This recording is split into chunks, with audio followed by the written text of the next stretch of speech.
बड़ी खबर, ओवैसी का बड़ा बयान, सीमांचल के साथ न्याय हुआ तो एआईएमआईएम एनडीए सरकार को समर्थन देगी।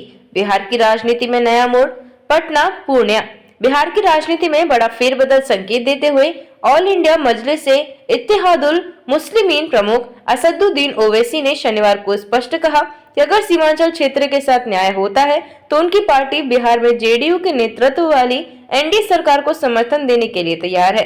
पूर्णिया जिले के अमौर विधानसभा क्षेत्र में हुई एक विशाल जनसभा में ओवैसी ने कहा कि सीमांचल को वर्षों से राजनीतिक रूप से उपेक्षित किया गया और पिछली सरकारों ने इस क्षेत्र के विकास को कभी प्राथमिकता नहीं दी। सीमांचल को लेकर ओवैसी का आरोप, पटना और राजगीर ही बिहार नहीं है। ओवैसी ने नीतीश कुमार पर सीधा हमला बोलते हुए कहा कि विकास केवल पटना और राजगीर तक सीमित नहीं रहना चाहिए। बिहार का बाकी हिस्सा, विशेषकर सीमांचल, उपेक्षा का शिकार रहा है।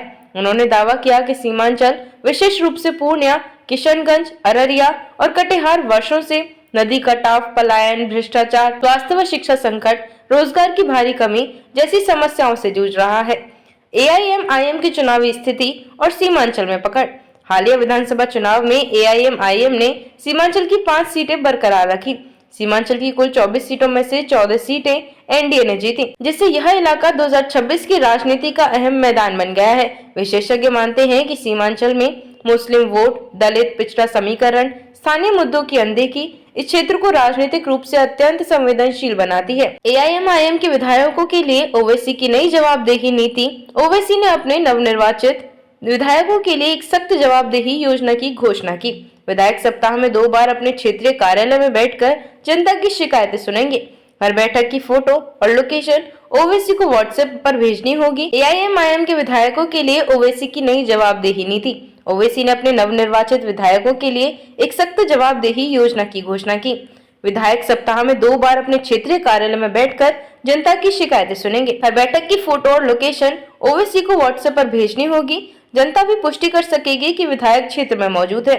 यह पूरा सिस्टम 6 महीनों में लागू होगा। ओवैसी खुद हर 6 महीने में सीमांचल का दौरा करेंगे। राजनीतिक विश्लेषकों के अनुसार यह रणनीति एआईएमआईएम को जमीनी आधारित पार्टी की छवि देगी, स्थानीय समर्थन मजबूत करेगी, विपक्ष को जवाबदेही के मुद्दे पर बैकफुट पर डालेगी। एनडीए को एआईएमआईएम के समर्थन का गणित क्या बदल जाएगा? अगर एआईएमआईएम एनडीए का समर्थन करती है तो बिहार की राजनीतिक स्थिति में बड़े बदलाव संभव है।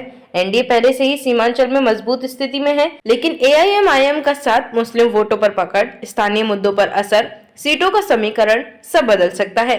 जेडीयू बीजेपी के लिए समर्थन सीमांचल में पैठ विपक्ष को कमजोर करने और सरकार को स्थिरता देने में मदद करेगा। लेकिन ओवैसी ने साफ किया, हम समर्थन तभी देंगे जब सीमांचल के साथ न्याय होगा, विकास, रोजगार, सड़कें और शिक्षा पर ठोस कदम उठेंगे। सीमांचल के मुद्दे क्यों अहम है? बैकग्राउंड और अतिरिक्त जानकारी। कुछ जमीनी आंकड़े बताते हैं सीमांचल देश के सबसे पिछड़े क्षेत्रों में गिना जाता है। यहाँ का गरीबी दर 40% से अधिक है। किशनगंज में मुस्लिम आबादी 67% से ऊपर, जो इसे पूर्वी भारत का सबसे संवेदनशील निर्वाचन क्षेत्र बनाता है। हर साल बाढ़ और नदी कटाव हजारों परिवारों को विस्थापित कर देते हैं। शिक्षा और स्वास्थ्य ढांचा बेहद कमजोर।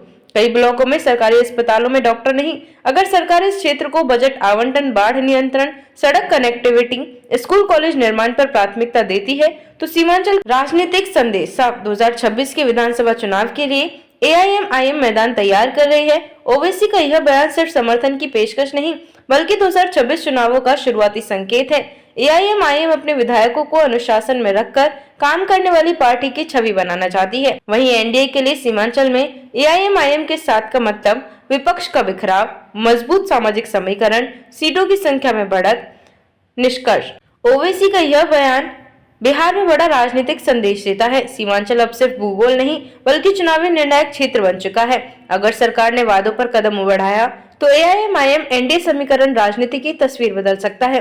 यह विकास बनाम उपेक्षा की लड़ाई